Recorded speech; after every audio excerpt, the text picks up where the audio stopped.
Hi, my name is Jerry Parker. I'm a storyteller, and I guarantee that 60% of what I tell you is true. The story I'm going to tell you is the shooting of Dan McGrew by Robert Service. A bunch of the boys was hooping it up one night in the Malamute Saloon as a kid that handles a music box was hitting a jag-time tune. Back of the bar in a solo game sat Dangerous Dan McGrew, and watching his luck was his light o' love, the lady that's known as Lou. When out of the night, which was 50 below, and into the din and the glare, there stumbled a miner fresh from the creeks, dog dirty and loaded for bear. He looked like a man with one foot in the grave, and scarce the strength of a louse. Yet he pelted a poke of dust on the bar, and called for drinks for the house. There's none could place the stranger's face, though we searched ourselves for a clue. But we drank to his health, and the last to drink was Dangerous Dan McGrew. Now there are some men's eyes that grip you hard and hold you like a spell, and he seemed to me like a man who'd lived in hell, with a face most hair and a dreary stare of a dog whose day is done. As he watered the green stuff in his glass, the drops fell one by one. Then I got to figuring who he was and wondering what he'd do. I turned my head, and there watching him was a lady that's known as Lou. His eyes went rubbering around the room. He seemed in sort of a daze, until he came to that old piano. The ragtime kid was having a drink. There was no one else on the stool, and the stranger stumbled across the room and flopped down there like a fool.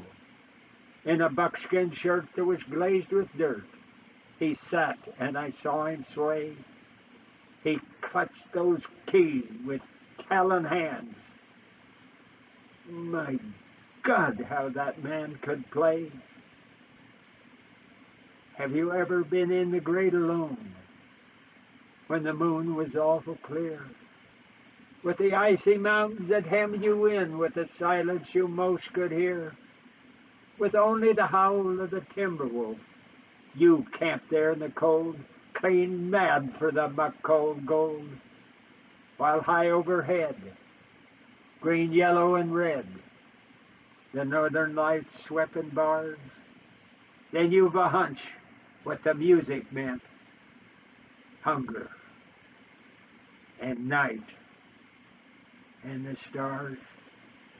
A hunger not of the belly kind that's banished with bacon and beans, but the gnawing hunger of lonely men for a home and all that it means, for a fireside far from the cares that are, four walls and a roof above, but oh so cram-packed full of cozy joy, and crowned with a woman's love, a woman dearer than all the world, and true as heaven is true. God, how ghastly she looked in her rouge, the lady that's known as Lou. Then on a sudden, the music changed, so soft you scarce could hear.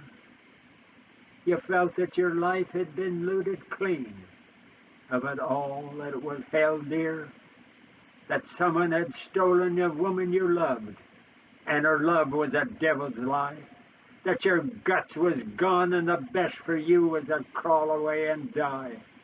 It was a crowning cry of heart's despair, and it thrilled you through and through. I guess I'll make it a spread bazaar, said Dangerous Dan McGrew. The music almost died away. Then it burst like a pent-up flood, and it seemed to say, repay, repay, and my eyes were blind with blood. The thought came back of an ancient wrong, and it stung like a frozen lash, and the lust arose to kill, to kill. And the music ended with a crash. And the stranger turned, and his eyes they burned in a most peculiar way. In a buckskin shirt that was glazed with dirt, he stood, and I saw him sway. And boy, said he, you don't know me, and none of you give a damn. But I want to state, and my words are straight, and I'll bet my poke they're true, that one of you is a hound of hell, and that one is Dan McGrew. I ducked my head, and the lights went out, and two guns blazed in the dark.